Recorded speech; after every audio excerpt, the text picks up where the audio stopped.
नमस्कार, मी यशवंत कुदळे, आपल्या गावचा ग्रामपंचायत अधिकारी. तर मी कोर्टी येथील व सर्व इतर वाडी वस्तीवरील सर्व ग्रामस्थांना मी आवाहन करतो, आम्ही कोर्टीची सेवेकरी.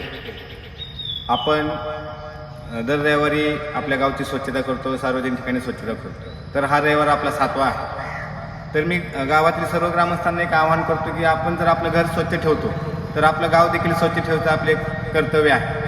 आपलं घर स्वच्छ ठेवल्यानंतर आपण निरोगी राहतो, तर गाव स्वच्छ ठेवल्यानंतर निरोगी राहणार आहे. तरी आपल्या घरातील आपल्या घराशेजारचा परिसर असेल किंवा इतर सर्व बाबीवर आपण आरोग्यावर लक्ष ठेवलं तर तसं विचार जर केला तर महत्त्वाचं आपलं आरोग्य आहे. आपलं आरोग्य परिसर स्वच्छ ठेवला तर आपण आजारी वगैरे पडणार नाही. तरी मी सर्वांना आवाहन करतो की सार्वजनिक ठिकाणी कचरा वगैरे टाकू नये.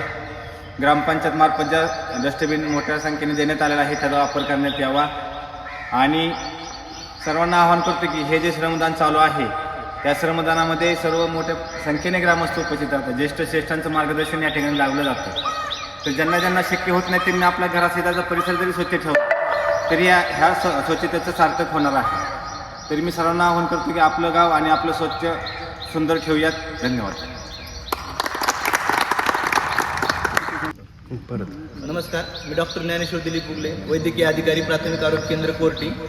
आपल्या कोर्टी येथील ग्रामस्थांच्या वतीने दर रविवारी, आता हा 7वा रविवार स्वच्छतेचा रविवार या अंतर्गत उपक्रमांतर्गत स्वच्छ सुंदर कोर्टी उपक्रमांतर्गत आपण प्रत्येक ठिकाणी स्वच्छता मोहीम रविवारी सकाळी राबवली जाते. या अंतर्गत या कोर्टी येथील प्राथमिक आरोग्य केंद्रामध्ये स्वच्छतेची मोहीम राबवली आहे.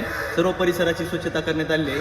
ग्रामस्थांचं जसं वेळोवेळी सहकार्य लाभतं त्याचप्रमाणे यावेळी स्वच्छतेच्या बाबतीत सुद्धा आपल्याला सहकार्य लाभलेलं आहे. सर्वांचे ग्रामस्थांचे, माझ्या वैद्यकीय अधिकारी तसेच आमचे सर्व स्टाफच्या वतीनं, आरोग्य केंद्राच्या वतीनं खूप खूप आभार. व सर्वांना एक आवाहन करण्यात येतं की आपला आता पावसाळ्याचे दिवस आहेत, तर मच्छर वगैरे जे पसरतात, घाण पाणी साचलेलं आहे, आजूबाजूला टाक्यांमध्ये पाणी साचले, ते पाणी न साचू देता, आजूबाजूला गवत न होऊ देता मच्छरांचा प्रादुर्भाव कमी करण्यासाठी आपण प्रयत्न करावेत व काही लक्षणे वगैरे आढळल्यास प्राथमिक आरोग्य केंद्राशी संपर्क साधावा. धन्यवाद.